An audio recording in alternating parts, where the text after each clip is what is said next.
নমস্কার, আমি জ্যোতিষশাস্ত্রী উদয় আচার্য। বঙ্গবার্তা নিউজ চ্যানেলের পর্দায় দেখছেন জ্যোতিষ অনুষ্ঠান। আজ আমি আপনাদের বাস্তু নিয়ে কিছু কথা বলবো এবং আরেকটা কথা বলবো, রিসেন্টলি ঘটে যাওয়া আহমেদাবাদের প্লেন ক্র্যাশ যারা মৃত্যুবরণ করলো বা মারা গেল, কি যোগ থাকলে মানুষের জীবনে এরকম বিপর্যয় ঘটে, আমি এর নিয়েও কিছু কথা আপনাদের বলবো। শুরু করব প্রথমেই আজকের পঞ্চাঙ্গ নিয়ে। আজ 31শে জ্যৈষ্ঠ, রবিবার, ইংরাজি জুন 2025। প্রথমেই ভুবন ভাস্কর রবিদেবকে প্রণাম জানিয়ে আজকের অনুষ্ঠান শুরু করতে চলেছি। প্রথমেই বলি আজকের পঞ্চাঙ্গ। আজ সূর্যোদয় হচ্ছে 4:55 প্রাতঃ এবং সূর্যাস্তয় হচ্ছে 6:20 সন্ধ্যে 6:20। তিথি হচ্ছে চতুর্থী, 2:18 পর্যন্ত দিবা। জন্মে মকর রাশি, বৈশ্যবর্ণ, দেবগণ। মতান্তরে অন্য কিছু মতামত থাকতে পারে। যে সমস্ত শিশু আজ জন্মগ্রহণ করবেন তাদের আজ মকর রাশি হবে। দেবগণ ও বৃহস্পতির দশা নিয়ে তাদের জন্ম হবে ও বিংশোত্তরী চন্দ্রের দশা তাদের চলবে এবং রাত্রি 11:55 পর এই তিথি পরিবর্তন হয়ে যাবে। সেক্ষেত্রে রাক্ষসগণ বা দেবারিগণ রাহুর দশা ও বিংশোত্তরী মঙ্গলের দশা নিয়ে তারা জন্মগ্রহণ করবে। মানে যে জাতক জন্মগ্রহণ করছে, রাশিচক্রে চন্দ্র যে রাশিতে অবস্থান করবে সেটাই তার রাশি। লগ্ন বেসিক্যালি আমাদের ঘন্টা সাপেক্ষ 2 ঘন্টা অন্তর অন্তর লগ্ন চেঞ্জ হয়, কিন্তু রাশি সেই দিনটির মধ্যে বর্তমান থাকবে। আজ শুভকর্ম বলতে শুধুমাত্র দীক্ষা গ্রহণের শুভ অনুষ্ঠান আছে। আজ যাত্রা সেভাবে নেই, আজ যাত্রা না করাই শুভ। বারবেলা থাকছে 9:57 থেকে 1:19 পর্যন্ত। এই সময় কোনো শুভকর্ম না করাই ভালো। আমরা যে কোনো শুভকর্ম, বিশেষ করে অমৃত যোগে যদি কোনো কাজ শুরু করা যায়, সেই কাজটার সফলতা আমরা প্রাপ্তি করতে পারি। তাই যে কোনো অনুষ্ঠান অমৃতযোগ বা সেই দিনটি শুভক্ষণে শুরু করতে হয়। কখনই কোনো যাত্রা, রাহুকাল, এই সময় যাত্রা বর্জনীয়। আজ অমৃতযোগ থাকছে প্রাতঃ 6:48 থেকে নিয়ে 9:28 পর্যন্ত। পুনরায় 12:08 গতে 2:48 পর্যন্ত। এবার শুরু করছি বাস্তু নিয়ে অনুষ্ঠান। প্রথমেই বলি, আমরা যে বাড়িটিকে নির্মাণ করছি বা নির্মাণ করতে চলেছি, আমাদের প্রথমেই যেটা কাজ হচ্ছে জমির পরিমাপ এবং পরিমাণ ঠিক দেখে নেওয়া। আমার যে জমিটি, সেই জমিটি চতুষ্কোণ না ত্রিভুজ না আয়তাকার, এগুলি দেখা বিশেষভাবে প্রয়োজনীয়। এবং তার সঙ্গে মাটির রং কেমন, এগুলো কিন্তু জ্যোতিষের মধ্যে, বাস্তুর মধ্যে একটা বিরাট ফ্যাক্টর। তবে একটা বাড়ি নির্মাণ হয়ে যাওয়ার পর আমরা অনেকেই বলে থাকি এই সাইডটা পূর্ব দিক, এটা পশ্চিম, এটা উত্তর, এটা দক্ষিণ, এদিকে এভাবে করলে পরে হবে, কিন্তু বেসিক্যালি তা নয়।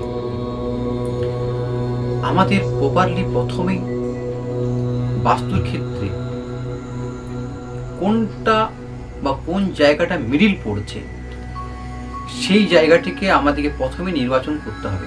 তার জন্য বাস্তুর স্কেল আছে, বাস্তুর মাপ আছে। যদি সঠিকভাবে সঠিক নিয়মে একটা বাড়ি প্রস্তুত করা যায়, সেই বাড়িতে যিনি বসবাস করবেন তার সাফল্য নিশ্চিত আসবে। বিশেষ ক্ষেত্রে কতগুলি দিক আমাদের ক্ষেত্রে বিশেষ জীবনে গুরুত্ব রাখে। আমরা প্রথমেই বলি যেটি প্রধান দিক পূর্ব, পশ্চিম, উত্তর এবং দক্ষিণ। এছাড়াও যে কোণগুলি আমরা পাচ্ছি ঈশান কোণ, অগ্নিকোণ, পৃথ্বীকোণ এবং বায়ুকোণ। ঊর্ধ্ব এবং অধ আছে, সেটা পরের বিচার্য বিষয়। বেসিক্যালি এই 8টা সাইডকে নিয়ে আমাদের দেখতে হয়। প্রথমেই আমি বলবো যেটা উত্তর দিক নিয়ে। উত্তর দিক হচ্ছে কুবেরের দিক। এই দিকে যদি আমরা বাড়ির এন্ট্রেন্স করি, যদি আমাদের বাড়ির প্রধান দরজা উত্তর দিকে হয়, বিশেষ করে এই দিকের মধ্যে 9টা প্লটে ভাগ করা যায়। একটা কোণের নাম পড়ে জয়ন্ত কোণ। যদি আমরা সেই কোণটাতে যদি আমাদের প্রবেশদ্বার করতে পারি, 100% জীবনে সফলতা আসবেই। আপনারা একটা বিশেষ লক্ষ্য করে দেখবেন, যে সমস্ত বাড়িতে যারা সরকারি চাকরিজীবী মানুষ রয়েছেন, আপনারা চিন্তা করে দেখুন তাদের ম্যাক্সিমাম বাড়ির প্রবেশদ্বার হচ্ছে উত্তর অথবা পূর্ব। উত্তর দিক কুবেরের দিক প্রথমেই বললাম। কুবের হচ্ছে আমাদের অর্থের মেন দেবতা বা উপদেবতা বলা যেতে পারে। এবারে আসি ঈশান কোণ। এখানে বলা হয় বাস্তু পুরুষের মাথা। ঈশান কোণ যদি কোনোভাবে ডিস্টার্ব হয়ে থাকে, তাহলে বাড়ির গৃহস্বামী বা গৃহকর্ত্রী যিনি আছেন, প্রবলেম ফেস করতে হবে।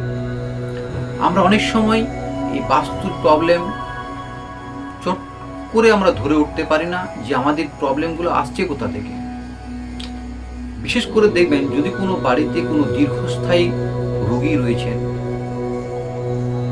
যেমন প্যারালাইসিস, ক্যান্সার পেশেন্ট, যে রোগগুলো দীর্ঘ সময় নিয়ে চলছেন, দেখুন ভালোভাবে লক্ষ্য করে তাদের ঈশান কোণ ডিস্টার্ব হয়ে আছে। যদি এই কোণে কোনো রকম ভাবে আমার ল্যাট্রিন, বাথরুম, ডাস্টবিন এই ধরনের কিছু জিনিস রয়ে যায়, তাহলে আপনার ঈশান কোণটি সম্পূর্ণভাবে বিপর্যস্ত হয়েছে বা ডিস্টার্ব হয়ে গেছে। তাহলে ঈশান কোণ সবসময় আমরা রাখবো, খালি রাখবো, অথবা ঠাকুর ঘর সর্বোচ্চ জায়গায় ঈশান কোণ।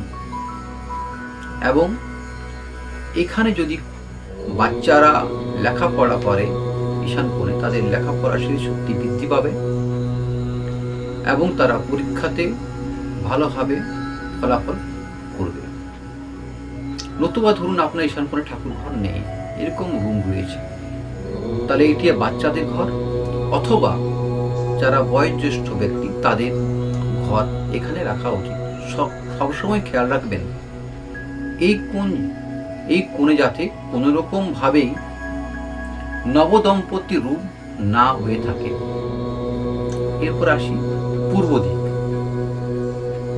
পূর্ব দিকের আমাদের সবসময় খেয়াল রাখা উচিত, এই সাইডে যদি আমাদের কোনো ওয়াটার সোর্স থাকে, এটা কিন্তু আন্ডারগ্রাউন্ড হওয়া উচিত। এবং যদি কিচেন হয়ে থাকে, তাহলে কিন্তু দেখুন আপনার বাড়িতে কেউ না কেউ সুগার পেশেন্টে ভুগছে। যদি এখানে কিচেন উত্তম নয়, অনেকে বলে থাকে যে পূর্ব দিকে কিচেন করে দেওয়া চলবে না, চলে না। তাহলে পূর্ব দিক আমার কোনো গাছের ছবি, বাগান আমরা এসব করতে পারি। এরপর আসছি অগ্নিকোণ। অগ্নিকোণ হচ্ছে আমাদের এনার্জির কোণ। এনার্জি আপনার শরীরে যাবতীয় যা কিছু, এটার কেন্দ্র দিক হচ্ছে মঙ্গল। এই অগ্নিকোণ থেকে আপনি কত দূর পর্যন্ত দৌড়বেন, এখানে যদি আপনার কোনো রকম ভাবে ল্যাট্রিন বাথরুম হয়ে গেল বা কোনো জলের জায়গা হয়ে গেল, দেখুন আপনার মঙ্গল ডিস্টার্ব হয়ে গেছে। আপনি সেই এনার্জি পাচ্ছেন না, আপনার টাকা কাউকে ধার দিয়েছেন পাচ্ছেন না, জমিগত ঝামেলা, বিশেষ করে কোনো ক্ষেত্রে আইনগত ঝামেলা আপনার জীবনে চলে আসবে। রোগের ক্ষেত্রে বলি, প্রোস্টেটের প্রবলেম আসতে পারে, বা মেয়েদের ক্ষেত্রে ওভারি প্রবলেম চলে আসতে পারে। তাই এই দিকটাকে আমাকে সবসময় সঠিক দিশাভাবে সঠিক কালার নির্ণয় করতে হবে। ভুলেও এখানে ঠাকুর ঘর করবেন না। এখানে ঠাকুর ঘর করলে অ্যাক্সিডেন্ট অনিবার্য। প্রতিকার আমি পরে বলবো। এরপরে আসি বিশেষ করে দক্ষিণ সাইড, এটাও অগ্নিতত্ত্বের জায়গা। এই সাইডটাই যদি আমরা বলতে পারি এটাও এনার্জির জায়গা।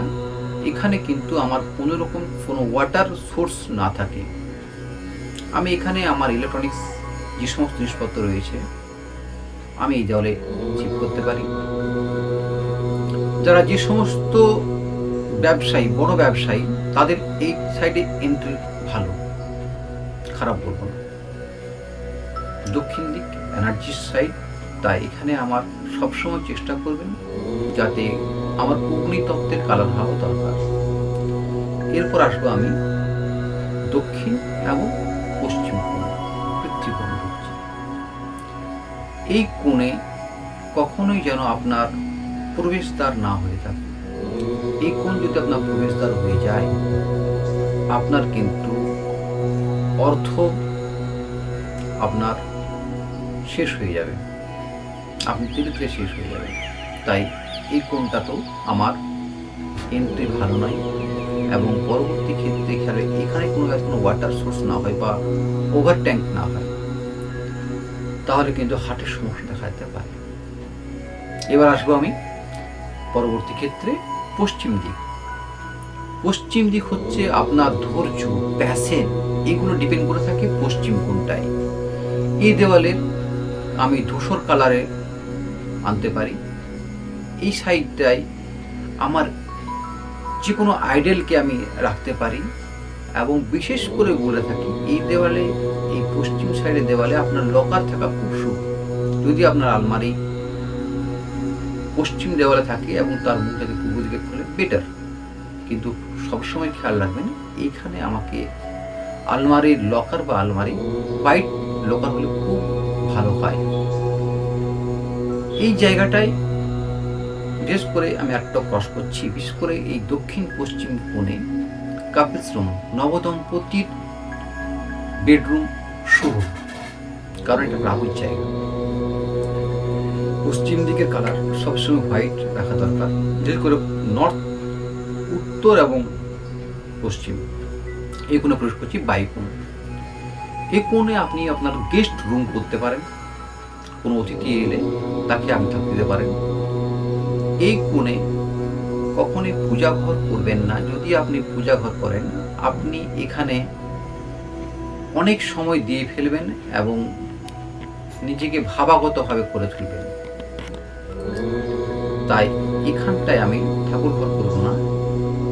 এই কোণে বেশিরভাবে গেস্ট রুম করা যেতে পারে, এবং নৃত্য অনুষ্ঠান, গান, এসবের জায়গা আমি এইখানে রুমে করতে পারি। তাহলে আমরা বাস্তু মোটামুটি 8টা দিক নিয়ে আলোচনা করলাম। এরপর যেটা আমি পরবর্তী ক্ষেত্রে বলেছিলাম যে রিসেন্টলি যে ঘটে গেল আহমেদাবাদের প্লেন ক্র্যাশ, এই ঘটনাগুলো কখন হয়ে থাকে আপনাদের মনে কোশ্চেন আসতেই পারে যে এতজন যাত্রী ছিল, তাদের কি সবারই জন্মছকে একই রকম যোগাযোগ ছিল? আমি জ্যোতিষ শাস্ত্রী হয়ে বলতে পারি কোথাও না কোথাও তাদের কোনো না কোনো অ্যাঙ্গেলে কোথাও না কোথাও মিল আছে। বিশেষ করে আমাদের বিদেশ ভ্রমণ নির্ধারিত করে রাহু।